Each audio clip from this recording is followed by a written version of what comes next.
నువ్వా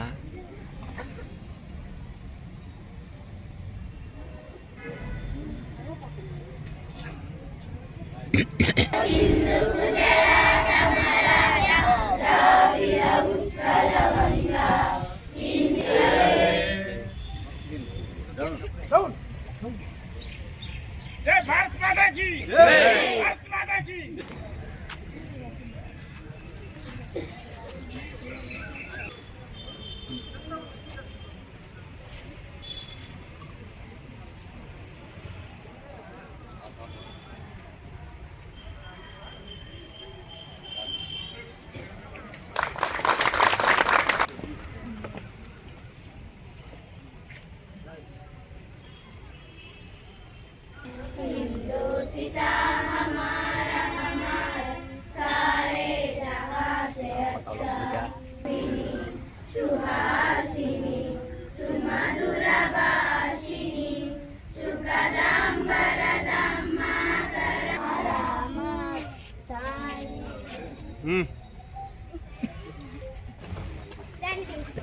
Attention,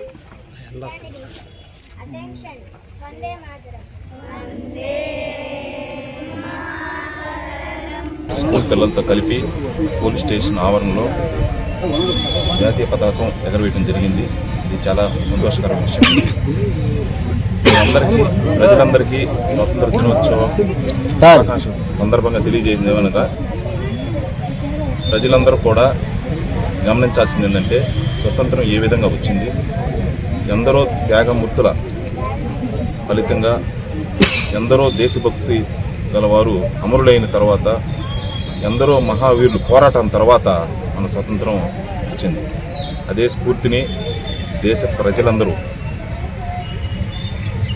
కొనసాగిస్తూ దేశ సమగ్రతకి సమైక్యతకి కట్టుబడి ఉండాలని, ఎవరైనా సరే దేశమే ముందు తర్వాతే మనము అనే విధంగా పిల్లల కానించి పెద్దోళ్ళ దాకా అదే ఆలోచిస్తూ దేశ అభివృద్ధికి దేశ సమగ్రతకి తోడ్పడాలని కోరుకుంటున్నాం.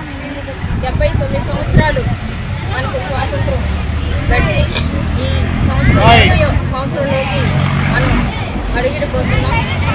ఎంతో బ్రిటిష్ బాలిస ప్రజల నుంచి ఎంతోమంది మహనీయులు గౌరవనీయులు వారందరూ ప్రాణ త్యాగం చేసి తమ కుటుంబాలను సైతం విడిచిపెట్టి దేశం కోసం పోరాడి మనకు ఈరోజు స్వాతంత్రాన్ని వాళ్ళు అందించారు. అటువంటి స్వాతంత్రాన్ని మనం ఈరోజు స్వేచ్ఛగా బతుకుతున్నామంటే ఆ మహనీయుల పుణ్యమే. వారందరూ కూడా మనం ఈరోజు అందరినీ గుర్తు చేసుకోవాలి, వాళ్ళకి మనస్ఫూర్తిగా నివాళులు అర్పించాలి. అదేవిధంగా ప్రతి ఒక్కరూ కూడా దేశభక్తి కలిగి జీవించాలి. వారు ఏ ఉద్దేశంతో అయితే వారి ప్రాణాలను సైతం త్యాగం చేసి మన ప్రాణాలన్నీ త్యాగం చేసి మనకి స్వాతంత్రం తెచ్చిపెట్టారో వారి ఆశయాలను మనం నెరవేర్చాలి.